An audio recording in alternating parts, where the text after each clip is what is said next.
Okay, listen. This is hurting me really bad.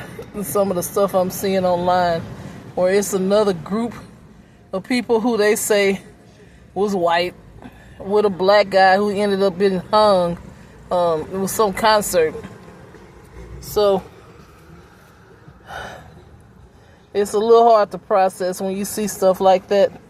And normally, I'm going to be honest, I could care less about race.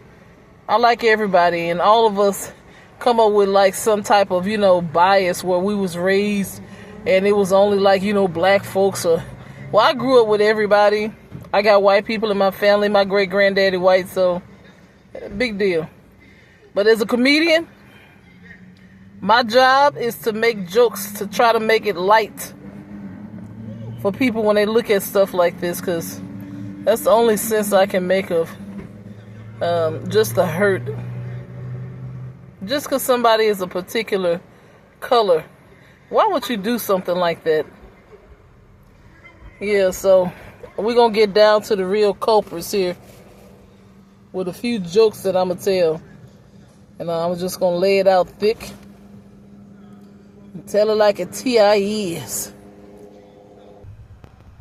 So tonight I was going to a show and I did not make it in time to get the spot that I was supposed to get. So I went to another spot and they didn't have a show there, but they was posting they had a show. So I'm sitting in the car and I just want to speak on this and do a little comedy about it, because again, this is how I make sense of stuff. So first of all, I want to talk about, I said, listen, times are what they are.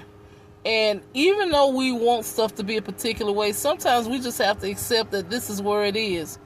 If you go out and stand in the middle of the street while oncoming traffic is coming, you already know this is what it is. So lately we've been having this whole thing of people deciding they want to act ignorant when groups of people get together and they want to have unity. So I'm just getting ready to say, okay, this is what it is.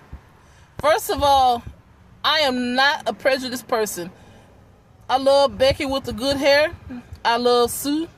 I like Kathy. And I also like Nene. But I'm going to be honest, Becky with the good hair, by herself, Becky with the good hair is beautiful. She is. But when Becky with the good hair get with her group of friends, this is when a whole bunch of stuff go ill, because that peer pressure get on Becky with the good hair, and then all her friends start saying, let's see what happens if we push him in the lake. Do you think he'll come back up for air? Okay, this right here, that's the no-no. So I'm getting ready to say, for everybody who loves to be around everybody, ain't nothing wrong. If you normally hang with a group of white people and nothing happens, that's fine. But this is the third occurrence of something that I've heard of. It was somebody who was in Atlanta. She was like some big top official. And she was working like, government. And so she went over these people's house. They found her face down in the doggone dirt in the backyard. So I just want to say, if that's the case, here's what we need. We need a GPS tracker. We also need body cams. If you must be with all of the white friends you want to be with, we need body cams, okay? What we also need is we need phone calls every 10 to 15 minutes. If you must continue to hang around all your white friends, we need your white friends to go through fingerprinting, lie detectors, and also after the lie detector test, we need them also to come down and talk to Mama Jane and Betty Sue. Now, at Mama Jane and Betty Sue's house, it's going to be a group of people who got a convincing splendor, is what I like to call it, where they got an entourage of guns, knives, and a few other people who, if you give them a dime bag and some liquor, will be out looking for them if anything happens to the one black person that everybody know in the hood. They are not allowed to hang with this doggone black person until these things take place. That's just the first list, okay?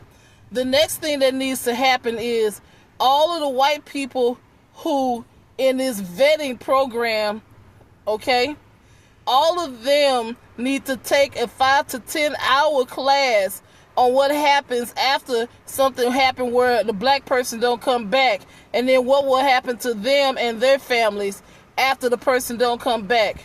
They also will need to speak with Grandpa from back in the day, who used to have to hunt with knives and guns and a hunt dog, and then to tell his stories about other stuff he done shot besides the rabbit and the deer. So I think after that, that should be good enough at least to let them return back out into the wild with the body cam footage, and then also with the fingerprinting, and then also with the location service on the black person and them, and then also to have a bodyguard and an entourage and a few people accompany along with the black person so that we can make sure nothing happens.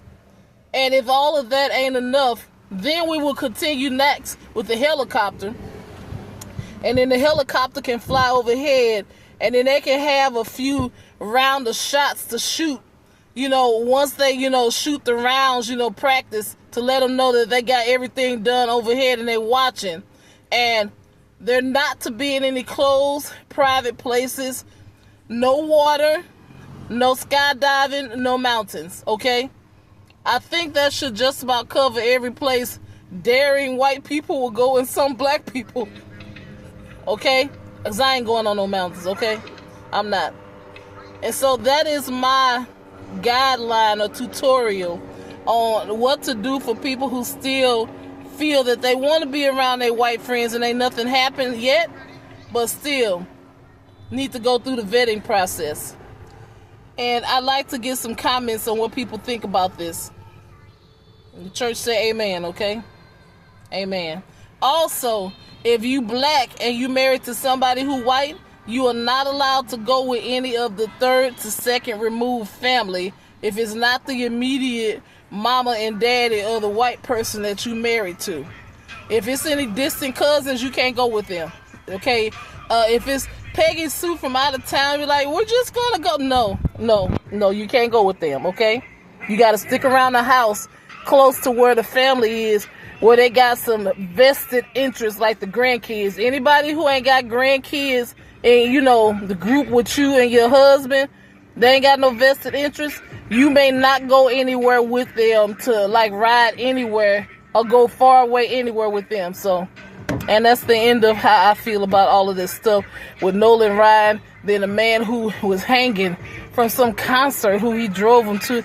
It's ridiculous. So when I see stuff like this hurts. And doing comedy, this is the only way I can make sense of it. So since I didn't get to get on stage tonight, and I'm hot and sweaty in this car with no air, this pretty much is how this is going down. So thank you. And I would like some comments. Don't just watch this and not comment. I need comments. Thank you.